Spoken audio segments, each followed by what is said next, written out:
বেগম খালেদা জিয়ার অবস্থা সংকটাপন্ন, বললেন মির্জা ফখরুল। দেশ জুড়ে দোয়া ও মোনাজাত। ক্ষমতায় গেলে গণমাধ্যমের স্বাধীনতা নিশ্চিত করবে বিএনপি। পুরনো ফর্মুলায় চলবে না নতুন বাংলাদেশ, বললেন জামাত আমির। ঢাকা থেকে কমাতে হবে জনসংখ্যার চাপ, নইলে গুনতে হবে বড় মাশুল, বলছেন বিশেষজ্ঞরা। অনিশ্চিত জীবনে করাইল বস্তির মানুষ, শিশু, নারী ও প্রবীণরা চরম দুর্ভোগে, সহায়তা নিয়ে আক্ষেপ। হংকং অগ্নিকাণ্ডে মৃতের সংখ্যা বেড়ে ১২৮, আহত অন্তত ৭৯, এখনও নিখোঁজ শতাধিক।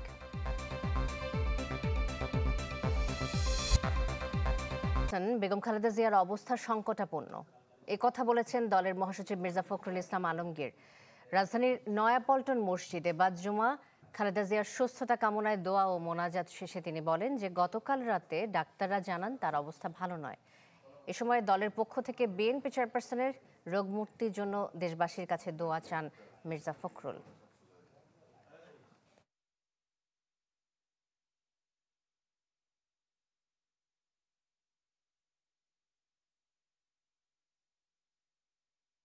দেশনেত্রী বেগম খালেদা জিয়ার রোগ মুক্তির জন্য সারা দেশের জনগণের কাছে বাদ-জুমা আমরা দোয়া চেয়েছিলাম এবং সারা দেশের মসজিদে মসজিদে।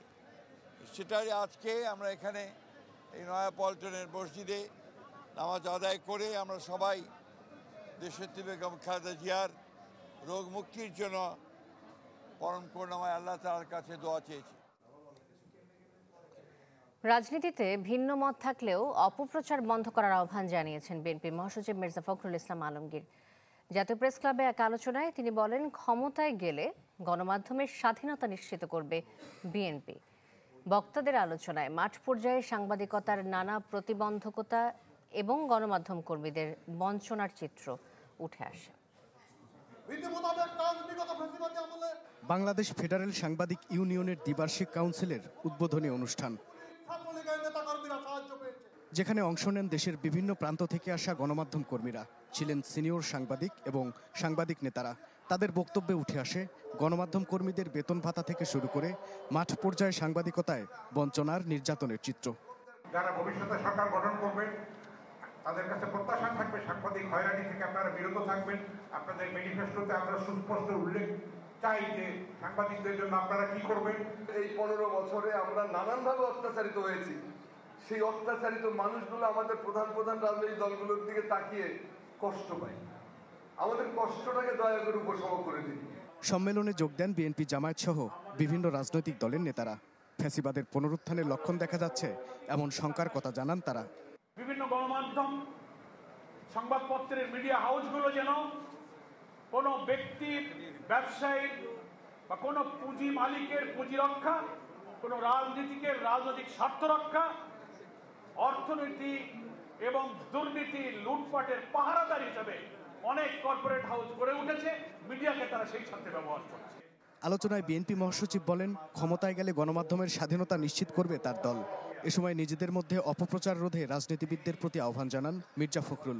আমাদের দেশে ভিন্ন মত পোষণ করলেই তাকে শত্রু মনে করা হয়, তার সম্পর্কে বিভিন্ন রকম আপনার যত রকমের আপনার মিথ্যা অপপ্রচার চালানো হয়। এই বিষয়গুলো থেকে আমার মনে হয় আমাদের সকলেরই একটু পেছনে বিরত থাকা হবে। গত 15 বছরে ফ্যাসিবাদ অর্থাৎ শেখ হাসিনা অত্যন্ত পরিকল্পিতভাবে আপনার গণমাধ্যমের এই জায়গাটাকে একদম ধ্বংস করে দিয়েছে। সামাজিক মাধ্যমে চালানো অপপ্রচারকে নৈরাজ্য সৃষ্টির অপচেষ্টা বলে উল্লেখ করেন বিএনপি মহাসচিব। গণমাধ্যমের স্বাধীনতাকে নিশ্চিত করেছে। মাহবুবুর রহমান, চ্যানেল 24, ঢাকা। জনগণ আর বস্তা পচা রাজনীতি দেখতে চায় না। নতুন বাংলাদেশ চলবে না পুরাতন ফর্মুলায়।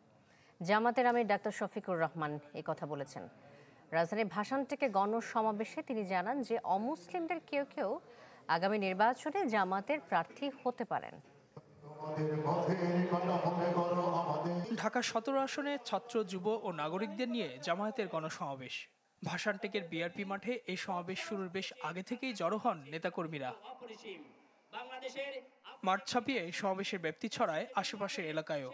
এ আসনে জামায়াতের প্রার্থী ডক্টর খালিদুজ্জামানের পক্ষে দাঁড়িপাল্লা স্লোগান দিয়ে চাওয়া হয় ভোট। গণসমাবেশের প্রধান অতিথি জামায়াতের আমির ডক্টর শফিকুর রহমান বলেন, দেশের রাজনীতি থেকে ফ্যাসিবাদ বিদায় নেয়নি। অভিযোগ করেন কোথাও কোথাও জামাতের উপর হামলা হচ্ছে। তিনি প্রত্যয় ব্যক্ত করেন নতুন বাংলাদেশ আর পুরনো ব্যবস্থায় ফিরবে না। দেশের আপামর জনগণ পুরানা বস্তা পচা দুর্গন্ধময় সেই রাজনীতি আর চায় না। এই রাজনীতির আমূল পরিবর্তন চায়, সংস্কার চায়, নতুন বাংলাদেশ দেখতে চায়। নতুন বাংলাদেশ পুরাতন ফর্মুলায় আর চলবে না ইনশাআল্লাহ। সমাবেশে জামায়াত আমির আরও বলেন, ধর্ম বর্ণ নির্বিশেষে সব মানুষ জামাতের কাছে নিরাপদ। জানান আগামী নির্বাচনে অমুসলিমরাও প্রার্থী হতে পারে দলটির। তারা ইনশাআল্লাহ বাংলাদেশে নিরাপদ থাকবেন, যে বাংলাদেশ আল্লাহ যদি আমাদেরকে পরিচালনার তৌফিক দেন।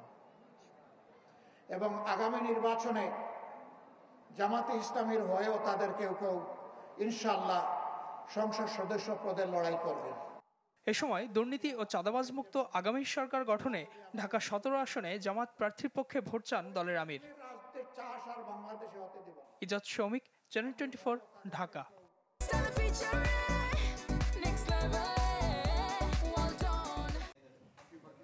ঢাকা 10 আসন থেকে নির্বাচনে অংশ নেবেন উপদেষ্টা আসিফ মাহমুদ সজীব ভুঁইয়া। এমন আভাস দিলেও খোলাসা করেননি দলের নাম। তবে চ্যানেল 24-কে দেওয়া সাক্ষাৎকারে তিনি বলেছেন সমঝোতা করে এমপি হতে চান না। আরও জানাচ্ছেন জুমাতুল বিদা। নির্বাচন যতটা ঘনিয়ে আসছে, জনমনে কৌতূহল আর সমালোচনা বাড়ছে সম্ভাব্য প্রার্থীদের নিয়ে। বিভিন্ন রাজনৈতিক দলের হেভিওয়েট প্রার্থীরা তো বটেই, সবচেয়ে বেশি আলোচনায় আছেন অন্তর্বর্তী সরকারের উপদেষ্টারা। বিশেষ করে 24-এর ছাত্র জনতার অভ্যুত্থানের নেতৃত্ব দেয়া দুই উপদেষ্টা নির্বাচনে অংশ নেবেন কিনা, কিংবা কোন দল থেকে অংশ নেবেন আর কবেই বা পদত্যাগ করবেন, তা নিয়ে নানা গুঞ্জন আছে রাজনীতির অঙ্গনে।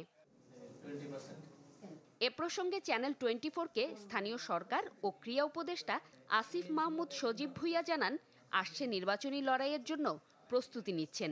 সম্ভাব্য আসন ঢাকা 10। জুলাই গণঅভ্যুত্থানের ধানমন্ডি এবং এই এলাকাটা ছিল একটা অন্যতম এলাকা। এখানে আমাদের অনেক শহীদ আছেন, শহীদ পরিবার আছেন। ওনারাও আমাকে অনেকবার বলছেন যে সর্বাত্মক সহযোগিতা করবেন এবং তরুণদের মধ্যে থেকে একটা আকাঙ্ক্ষার জায়গা আছে। আমি আশা করি তাদের সহযোগিতায় তাদেরকে সাথে নিয়ে আমরা কাজ করলে সফলতা আসবে। এ সময় আসিফ মাহমুদের কাছে প্রশ্ন ছিল, কোন রাজনৈতিক দলের হয়ে এমপি নির্বাচনে লড়তে চান ভোটের মাঠে? একটা সিট সমঝোতা করে ইলেকশন করার পক্ষপাতী না।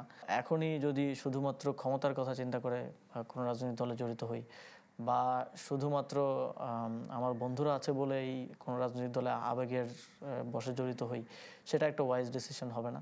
আমার মনে হয় দীর্ঘমেয়াদী রাজনীতিটা কি সেটা দেখে রাজনৈতিক দলটা করা উচিত। কোন দলে যোগ দিবেন তা অস্পষ্ট রাখলেও উপদেষ্টা জানান, তফসিলের তারিখ চূড়ান্ত হলে পদত্যাগ করবেন। তফসিল ঘোষণার তারিখটা চূড়ান্ত হলে আমার পদত্যাগের তারিখটা আমি চূড়ান্তভাবে ঘোষণা করে দিব। উপদেষ্টা থেকেও নির্বাচনে অংশগ্রহণ করা যায়, কিন্তু আমি মনে করি যে কেউ অন্তর্বর্তীকালীন সরকারের সাথে সম্পৃক্ত যদি নির্বাচনে অংশগ্রহণ করে, অবশ্যই পদত্যাগ করে নির্বাচনে অংশগ্রহণ করা উচিত। অন্তর্বর্তী সরকারের সফলতা ব্যর্থতা প্রসঙ্গে দুই মন্ত্রণালয়ের দায়িত্বে থাকা এই উপদেষ্টা দাবি করেন, অভ্যুত্থান পরবর্তী বাংলাদেশে প্রশাসন ও সংশ্লিষ্টদের সহযোগিতার অভাবে অনেক প্রত্যাশাই পূরণ হয়নি। পরবর্তীতে যে চ্যালেঞ্জ ভোগাবে নির্বাচিত সরকারকেও। যে সরকারের সদিচ্ছা ছিল, কিন্তু অনেক ক্ষেত্রে বাস্তবায়নে প্রশাসন থেকে শুরু করে আরও যা স্টেক হোল্ডার ছিল তাদের সহযোগিতার অভাব, নানা কিছু মিলিয়ে সফলতার পরিমাণটা খুব একটা বেশি না যদি আমি প্রত্যাশার সাথে তুলনা করি। তবে কিছু ক্ষেত্রে সরকার সফলভাবে কাজ করতে পেরেছে। এই চ্যালেঞ্জটা শুধু আমাদের না, এই চ্যালেঞ্জটা যেটা 50 বছরে তৈরি হয়েছে সেটা ঠিক করতে অন্তত 10 বছর তো লাগবেই। তো সেক্ষেত্রে এই চ্যালেঞ্জটা পরবর্তী নির্বাচিত সরকারেরও থাকবে। ইতিহাসের অন্যতম স্বচ্ছ ও গ্রহণযোগ্য নির্বাচন উপহার দিতে চায় অন্তর্বর্তী সরকার। সুষ্ঠু নির্বাচনে যারাই ভোটে জয়ী হয়ে সরকার গঠন করবে তাদের সহযোগিতার প্রতিশ্রুতিও দেন তিনি। জনগণ অন্য কাউকে বেশি যোগ্য মনে করে তাহলে অবশ্যই সেটার প্রতি আমার সম্মান থাকবে, আমার পক্ষ থেকে সব ধরনের সহযোগিতা থাকবে।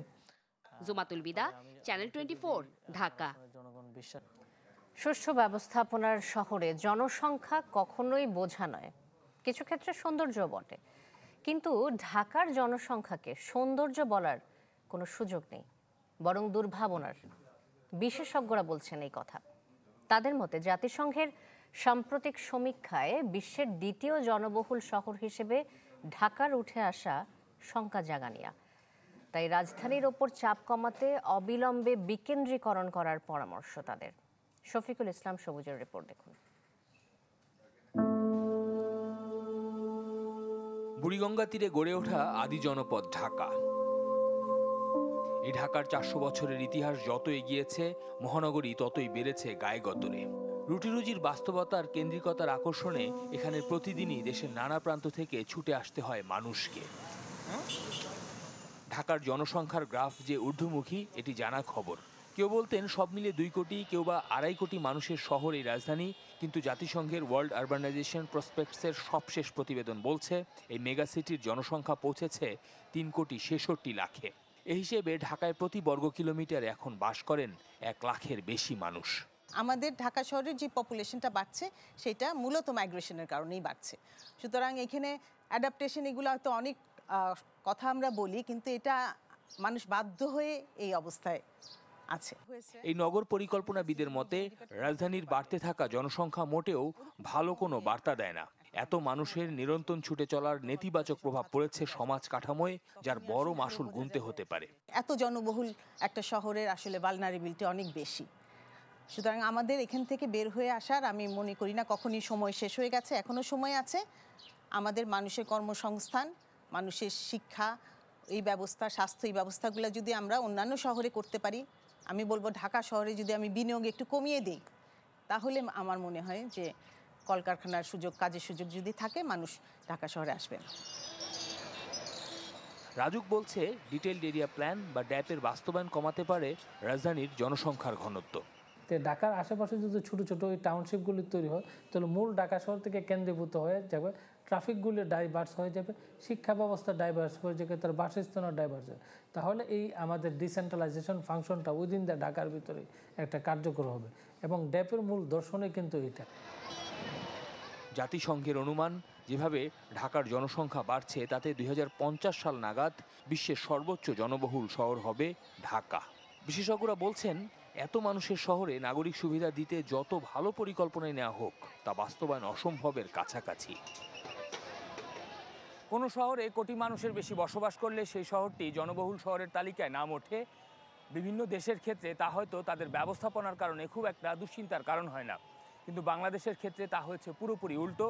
নগরবিদরা বলছেন এই শহরকে যদি বাঁচাতে হয়, তাহলে এই রাজধানীকে ঘিরে যত সব আয়োজন, তা যদি সারা বাংলাদেশের নানা প্রান্তে ছড়িয়ে দেওয়া না যায়, তাহলে এই শহরের মানুষের জন্য বড় বিপদ অপেক্ষা করছে সামনের দিনে। শফিকুল ইসলাম সবুজ, চ্যানেল 24, ঢাকা।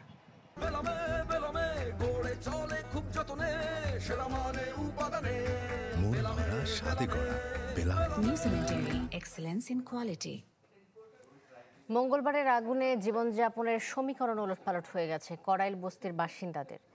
শিশু, নারী, প্রবীণদের দুর্ভোগ সবচেয়ে বেশি। তাদের পুনর্বাসনে এখনও কার্যকর কোনো উদ্যোগ দেখা যায়নি, শুধু তালিকা তৈরি চলছে। আর সহায়তা নিয়ে ক্ষতিগ্রস্ত অনেকেরই রয়েছে অভিযোগ। আমরা কোনো মতে জানলে বাচ্চা দিলে বাড়িছি না না না না না না বাচ্চা দিনে খালি বাড়িছে আর কিছু নেই।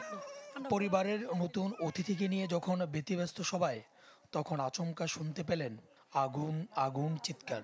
আগপিছ কিছু না ভেবে নারী ছাড়া সন্তানকে নিয়ে প্রাণ বাঁচাতে ঘর ছাড়েন মা ও পরিবারের সদস্যরা। ওকে থুয়ে কাজে গেছিলাম, কাজেতে আইসা দেখি বাড়িঘর সব পুড়ে গেছে। ওরে নিয়ে আমার একটা ছোট ভাগ্নি আছে, ওই নিয়ে মাঠে গেছে। যদি ওই না নিয়ে যেত তো আগুনেই থাকতো। শীতের দুটো একটা কম্বল পাইছি, এটা আমি চাতে করতাম না, এই ছাড়া আমরা আর কিচ্ছু পাইতেছি না। কড়াইলে বেশিরভাগ পরিবারের অবস্থা এমনই। অনেক শিশুই সেদিন কোনো মতে বেঁচে গেছে।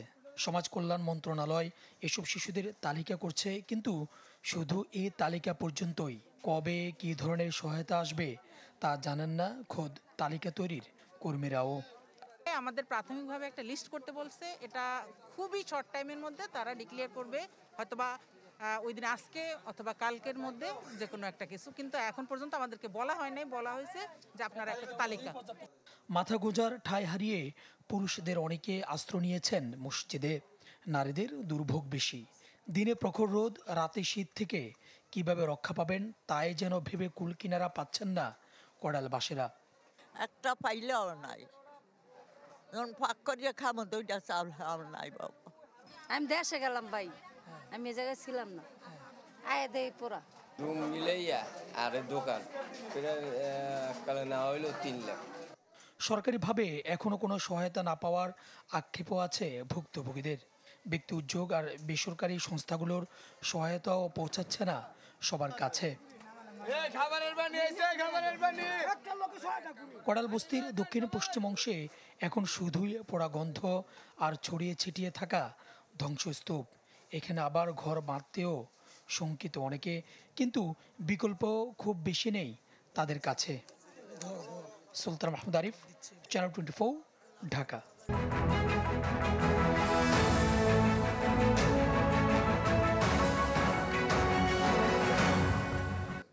চট্টগ্রামে 10টি আসনে প্রার্থী ঘোষণার পর 7টিতেই বিরোধ এখন তুঙ্গে বিএনপিতে।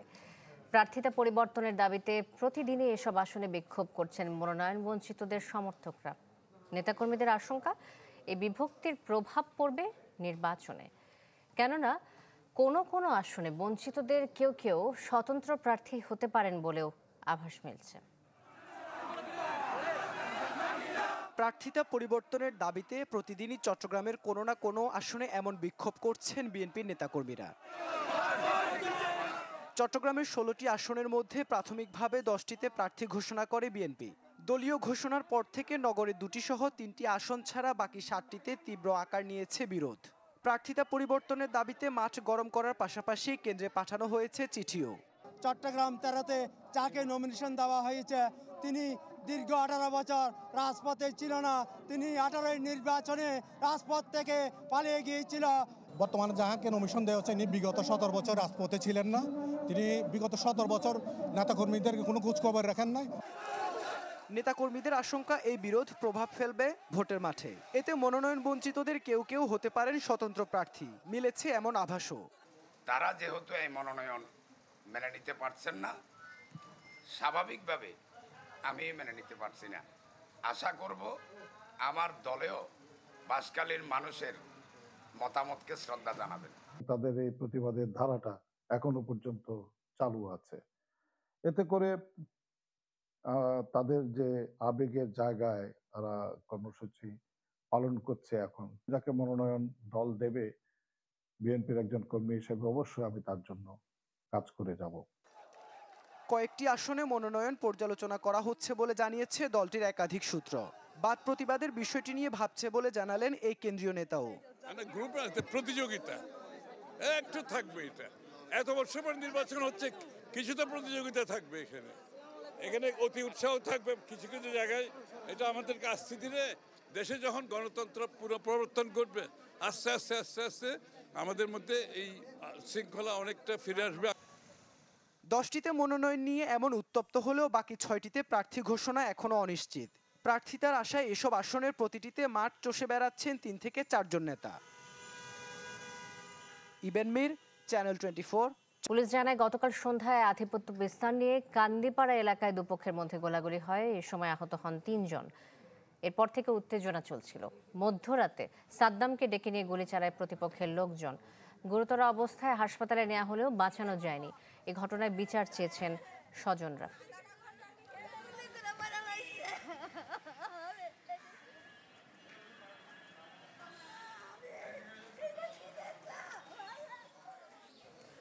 বিভিন্ন দাবিতে শাহবাগ অবরোধ করেছে ভোলা জেলার বাসিন্দারা। আরো জানাতে সেখান থেকে যুক্ত হচ্ছেন আমাদের সাথে আহমেদ সোহাগ।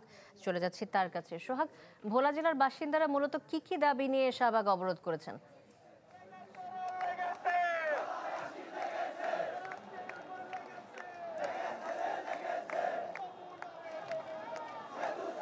দাবি জানাইছে সোহাগ, মূলত কি দাবি নিয়ে তারা অবস্থান গ্রহণ করেছেন জানাবেন।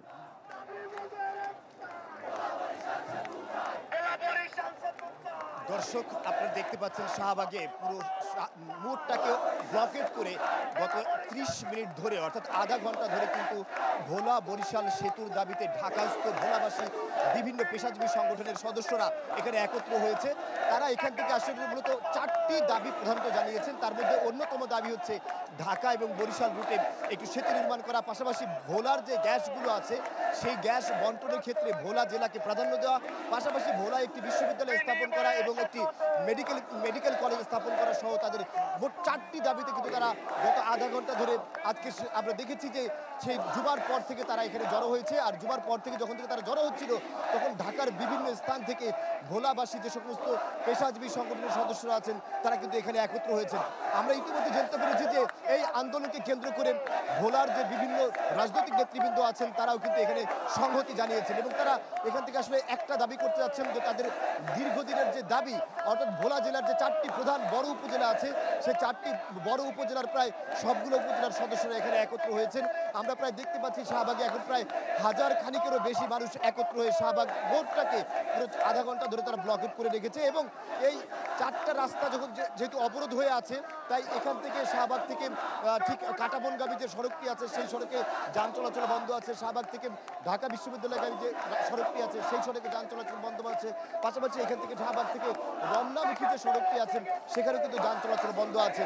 অর্থাৎ এই শাহবাগ যখন ব্লকেট হয়েছে এটাকে কেন্দ্র করে এর আশেপাশের সবগুলো সড়ক ব্লকেট হয়ে আছে এবং তীব্র যানজট দেখা দিয়েছে। কিন্তু তারা জানিয়েছেন তাদের দাবি না মানা হলে তারা কিছুতেই তারা এই যে আজকের যে আন্দোলন সেই আন্দোলন থেকে হটবেন না। এর আগে তারা এই তাদের দাবি যে আছে দাবিকে কার্যকর করার জন্য কিছুক্ষণ আগে যমুনা অভিমুখে যাওয়ার জন্য তারা কিছুক্ষণ আগে বাংলা বটর হয়ে আবার শাহবাগে এসেছেন, তবে তারা যমুনা অভিমুখে যাননি। সর্বশেষ বলা যায় যে এখন তারা শাহবাগে অবস্থান নিচ্ছেন এবং তারা পরবর্তী আপডেট জানানোর জন্য আপনার সাথে আবার যুক্ত